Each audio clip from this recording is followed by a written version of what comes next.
They were told to play by the rules, but these 7 artists rewrote the game. From breaking contracts to building billion-dollar empires, they outsmarted the industry and reaped substantial rewards. Want to know who pulled off the boldest moves? Stay tuned. This is where power meets music. Number 7. Chance the Rapper.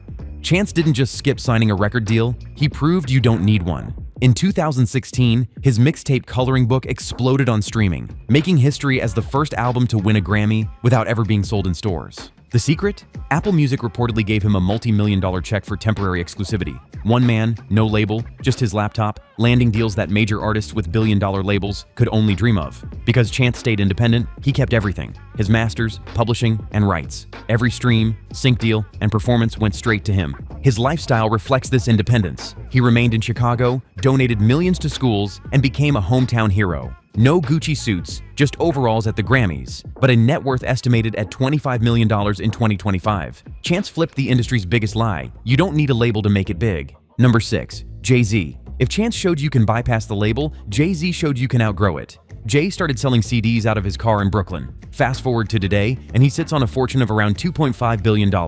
How? By turning rap into an empire. His company, Roc Nation, manages athletes and superstars. His streaming service, Tidal, gave him equity in the digital age. His liquor brands, Douce Cognac and Armand de Brignac Champagne, pull in tens of millions every year. And let's not forget his art collection, real estate, and investments. He and Beyoncé own multi-million-dollar estates from Bel Air to the Hamptons, complete with luxury car fleets and private chefs. Jay doesn't just rap about Maybachs and penthouses, he owns them. But more importantly, he owns the system. While Universal and Sony were getting rich off artists, Jay became the boss himself. Number 5. Taylor Swift. Most artists don't even know what masters are until they lose them. Taylor Swift made sure the world found out. When Big Machine, her first label, sold her master recordings to Scooter Braun, she lost control over her own life's work. For most artists, that's a career-ending moment. But Taylor? She turned it into a global movement. Her strategy: re-record every album, label them Taylor's versions, and rally her fanbase to only support those. Fans listened. The re-recordings topped charts, broke streaming records, and left the originals gathering dust. This wasn't just about pride, it was about power. Owning her masters meant she controlled licensing, royalties, and long-term wealth. The payoff?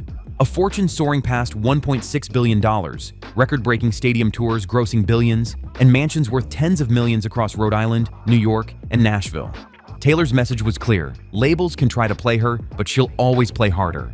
Number 4. Drake. Drake's career is like a long chess game, each move building leverage until he forces the industry's hand.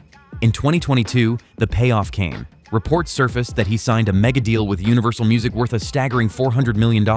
The exact details stayed secret, but insiders said it covered multiple albums, publishing, and more. It instantly made him one of the highest-paid artists in history. And unlike many who signed contracts out of desperation, Drake did it from a position of power. But Drake's fortune doesn't just come from music. He co-owns OVO Sound, built a thriving clothing brand, and launched his own whiskey. His lifestyle mirrors his success. Toronto mansions with NBA courts, garages filled with Bugattis and Ferraris, and a $200 million private jet that screams royalty. Drake didn't bypass the industry like Chance or fight it like Taylor. He bent it to his will, and when it was time to cash in, he cashed in big.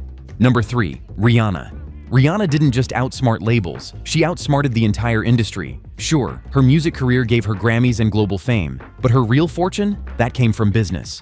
In 2017, she launched Fenty Beauty with luxury giant LVMH. The brand focused on inclusivity, offering shades and products for every skin tone. It was a gap the beauty industry had ignored for decades, and Rihanna turned it into gold. Within a few years, Fenty exploded into a multi-billion-dollar business. Rihanna owns nearly half, giving her a personal net worth of about $1.5 billion. That makes her the richest female musician alive, and she did it without depending on streaming royalties or label advances. Her lifestyle now? A global icon, a billionaire mogul, a mother, and a trendsetter. While labels fought over scraps, Rihanna sold lip gloss at $30 a pop and built generational wealth. Music made her famous, but business made her untouchable. Number 2. Frank Ocean. Frank Ocean might have pulled off the most legendary contract move in music history. Signed to Def Jam, he owed them one final album. Most artists would have dropped their best work and hoped for success. But Frank had a sharper plan. He released Endless, a visual project that technically fulfilled his contract. It counted as his last album for the label.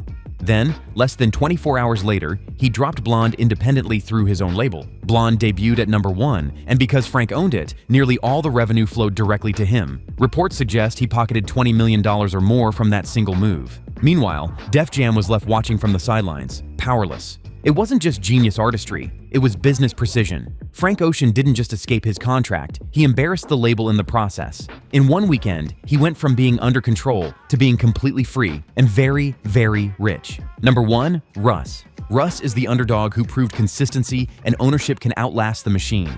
For years, he dropped a song every single week on SoundCloud. No radio, no label, no superstar features, just hard work and patience. That grind paid off. Today, Russ owns his masters and earns staggering streaming income. He's said to make around $100,000 a week, roughly $11 million a year, just from streams. That's without merch, without touring, without a massive label machine behind him.